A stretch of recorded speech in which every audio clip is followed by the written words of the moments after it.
Here is what to do if the Bluetooth will not pair on your Bennington Tri-Tune.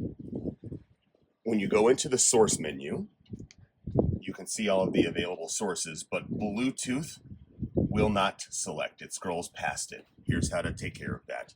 You'll hit the menu button and hold the menu button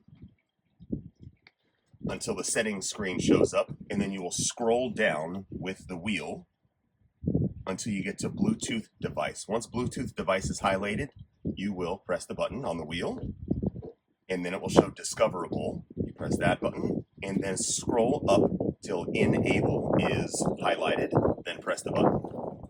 Once that is in place, then you should be able to find the Rockford Fosgate PMX setting on your Bluetooth device.